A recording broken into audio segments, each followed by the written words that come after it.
Ilahi las tulil firdausi a'la. Ada orang Arab Badui baru masuk Islam.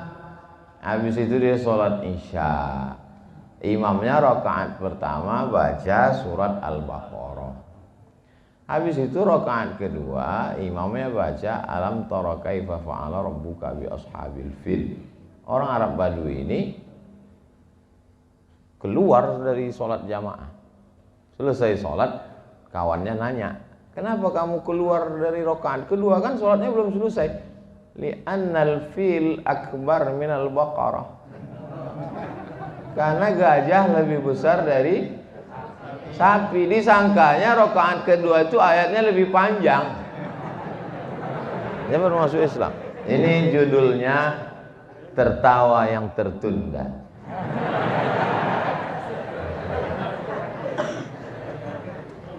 Kisah itu disebutkan dalam buku Al-Hamqa wal Mughaffalin. Hamqa orang dungu, Mughaffalin orang bego. Jadi jangan sangka kiai, ajengan, guru itu bawaannya serius saja. Seolah-olah dia sedang di depan api neraka jahanam. Nabi juga ada bercandanya, tapi tidak bohong. Tidak boleh dusta. Nabi itu juga bercanda. Hatta badat nawajizuhu. Nabi tertawa hatta sampai badat kelihatan nawajizuhu, gigi gerahamnya. Tertawa sampai nampak gigi geraham. Gimana tuh ketawa sampai nampak gigi geraham? Sekarang nggak bisa pakai masker. Suatu ketika ada orang, ya Rasulullah, halaktu, aku binasa ya Rasulullah. Kenapa kamu binasa? Mohon maaf, mohon maaf, mohon maaf. Saya berhubungan dengan istri saya di siang Ramadan ya Rasulullah. Orang yang berhubungan di siang Ramadan, dia mesti puasa syahraini mutatabi'aini, puasa 2 bulan berturut-turut. Kata Nabi, kamu mulai ulangi puasamu 2 bulan berturut-turut. Kata dia, sedang sebulan aja saya nggak tahan, apalagi 2 bulan. Kalau begitu kamu mesti sedekah fakir miskin 6 orang, sittina miskina. Kata dia, aku pun fakir miskin ya Rasulullah. Lalu Rasulullah SAW mengambil kurma, makanan pokok mereka waktu itu kurma, diberikannya ke orang ini. Ini aku bagi kurma, kamu pulang ke kampungmu, bagikan ke orang yang paling miskin di kampungmu. Kata dia, akulah yang paling miskin di kampung itu ya Rasulullah. Tertawa Nabi, kata Nabi, pulang kasihlah ke istrimu. Jadi Nabi itu dakwahnya lembut, penuh dengan kesantunan. Ada masanya dia marah, sampai dia berkunut 1 bulan, kunut dengan laknat. Allahumma al'an bani fulan, Allahumma al'an ri'al, Allahumma al'an usayyah, Allahumma al'an. Ketika dia kirim da'i itu dibunuh. Maka Nabi baca kunut nazilah 1 bulan. Ya Allah, laknatlah bani ri'al, laknatlah bani zakwan, laknatlah bani usayyah. Tapi kalau dalam keadaan tenang, Nabi tidak seserius itu, guys.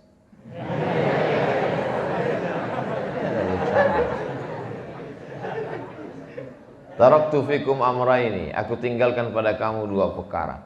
In tamassaktum bihima, kalau kamu pegang yang 2 ini, lam tadillu abadan, kamu tak akan sesat. Kitab Allah wa sunnati. Hadis riwayat 2. Pertama, Al-Imam Malik bin Anas dalam kitab Al-Muwatta. Yang kedua, Al-Imam Al-Hakim dalam kitab Al-Mustadrak. Berpegang kamu kepada Quran, berpegang kamu kepada hadis. Apa isi Al-Quran? Ya ayyuhalladzina amanu taqullah.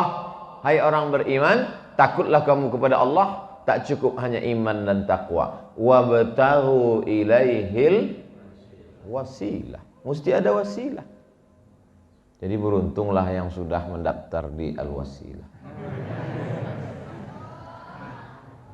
Itu dalam Quran. Bagaimana dengan dalam hadis? Siapa yang membaca doa ini, wajabat lahu syafaati yaumal qiyamah, wajib dia mendapat syafaatku pada hari kiamat. Apa doanya? Allahumma rabba hadhihi ad-da'wati tammati was-salatil qa'imah ati sayyidana Muhammadanil wasilah.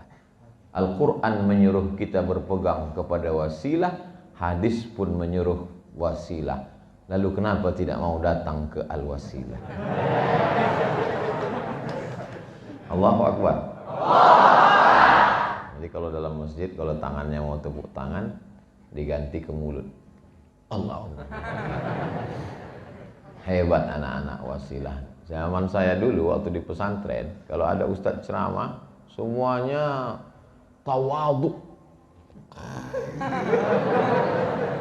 Tapi di Al-Wasilah semuanya. Masya Allah. Cuman enaknya kalian di Al-Wasilah ada santri perempuan. Nah, kami dulu 1.800 laki-laki semua. Kalau mau ngeliat perempuan, hari Ahad pagi sampai maghrib, nenek-nenek jenguk cucu.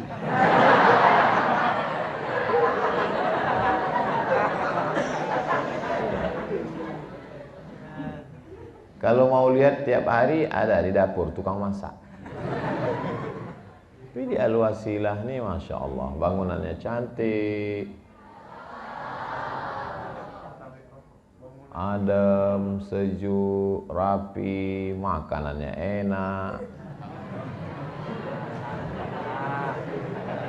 Jadi bersyukur kepada Allah. Cara bersyukur kepada Allah, belajar yang serius bahasa Arab, hormat ke kiai. 6 tahun tamat dari Al-Wasilah, dapat beasiswa ke Harvard University, dapat beasiswa dari ke McGill University Kanada, dapat beasiswa dari ANU. ANU itu apa Pak Ustaz? Australian National University. Loh, kok nggak ada yang ke Mesir Pak Ustaz? Anak pesantren ke Mesir biasa, Beb. Kira-kira kalau anak wasilah ini tamat pesantren Al-Wasilah ikut tes polisi, lulus nggak Pak Kapolsek? Lulus kata Pak Kapolsek. Dites dulu. Dites. Kamu mau jadi apa? Saya mau jadi angkatan laut Pak. Bisa berenang? Enggak. Nggak lulus katanya. Oh, anak pesantren cerdas. Jadi saya ikut angkatan laut nggak lulus karena nggak bisa berenang. Iya. Itu angkatan udara nggak bisa terbang lulus.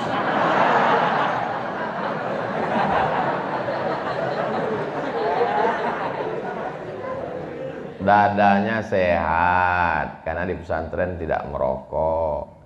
Yang di luar cabut. Perempuan jilbabnya panjang, bajunya panjang. Mereka di luar sana cabut, main ke mall, pacaran, hancur babak belur. Tapi kalian terjaga, terpelihara.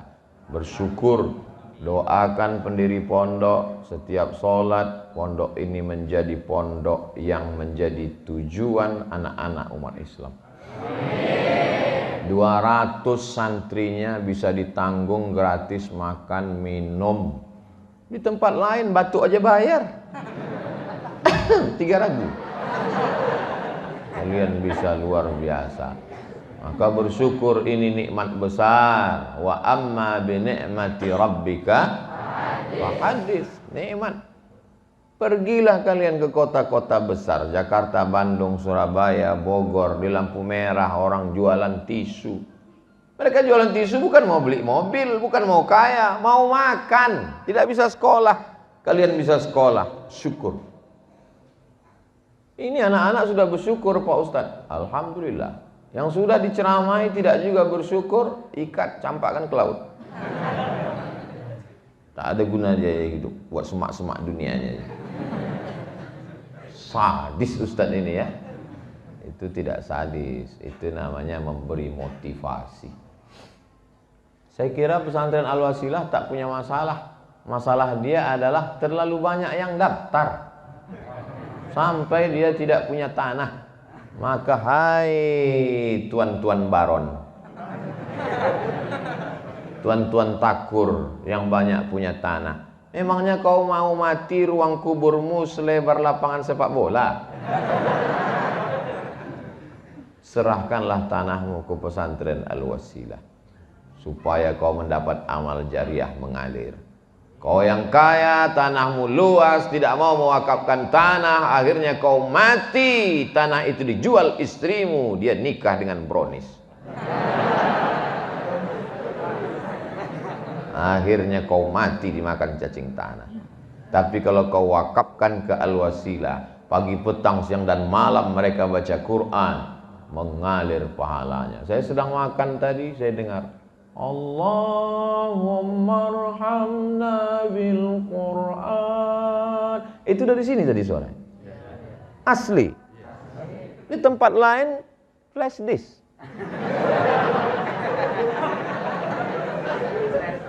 Luar biasa. Makanya nanti kadang kita di masjid-masjid itu sallallahu ala Muhammad. Begitu saya masuk ke masjid, ternyata sound system pakai CD diambil dari YouTube, tapi di Al-Wasilah asli live, luar biasa, adem, tenang, sejuk. Padahal orangnya ramai. Biasa kalau ramai ini panas, sejuk, habis hujan. Masya Allah. Cuman Qurannya berantakan, berserak. Saya pernah ceramah di masjid, Qurannya rapi, rupanya nggak pernah dibaca. Di Al-Wasilah Qurannya berantakan karena Qurannya dibaca. Ini adalah generasi-generasi yang Quran. Saya disuruh kultum, kuliah 7 menit, ini udah lewat. Masya Allah, teh manis pun datang. Bismillah.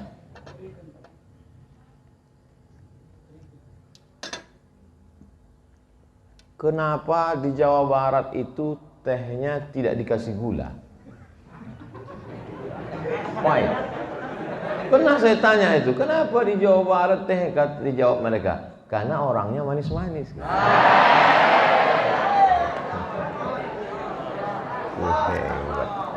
Masya Allah. Nanti sebelum diupload ke YouTube, yang bagian tadi dipotong. Takut ditonton istri saya.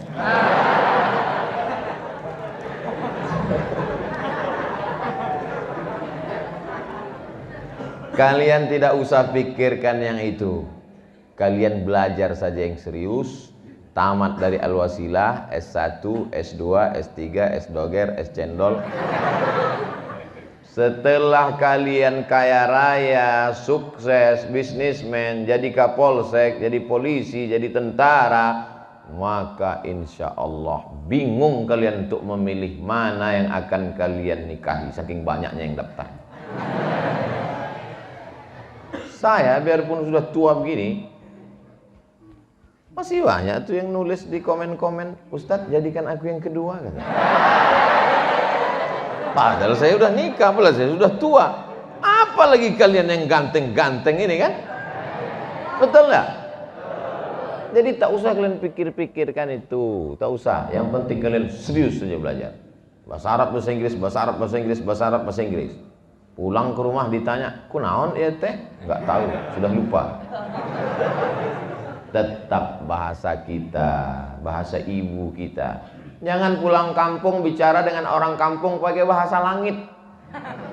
Pulang dari pesantren ceramah dalam rangka dekadensi meningkatkan prestasi, maka kita perlu kolaborasi. Apalah? Bicaralah dengan orang kampung dengan bahasa kita. Berdialog dengan kita. Saya sebetulnya di mana-mana kalau saya ceramah saya tidak pakai kursi, saya berdiri. Supaya tidak merasa ada kiai ajengan yang tidak kita hormati. Lalu kenapa hari ini Ustadz duduk? Kursinya lembut.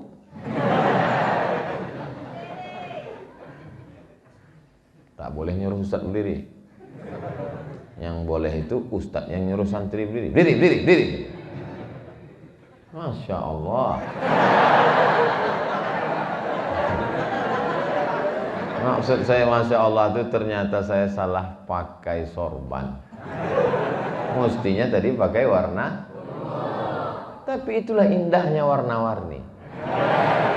Ada hijau, ada merah. Yang saya maksud warna-warni bukan homo, bukan LGBT. Dilaknat Allah Subhanahu wa taala.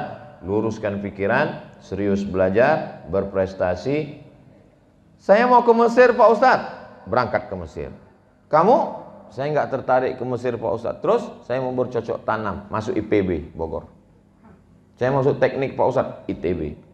Pokoknya di kedokteran Pak Ustadz, masuk fakultas kedokteran. Bisa di UI, bisa di UGM, bisa di UII Yogyakarta. Saya tidak paksa kalian mesti ke Mesir. Pokoknya anak saya mesti ke Mesir. Oh, nggak bisa begitu Pak.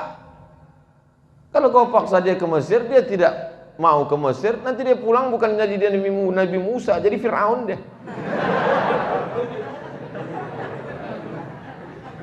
Silakan aja dia mau jadi apapun. Insya Allah sebagian kalian jadi polisi. Razia. Pas razia di jalan, datanglah orang nggak pakai helm, pakai peci. Kenapa kamu nggak pakai helm? Helm itu bid'ah Pak Polisi. Saya ini di pesantren 6 tahun. Saya ngerti itu apa bid'ah. Kamu ini belajarnya di mana? Jadi kalian akan cerdas.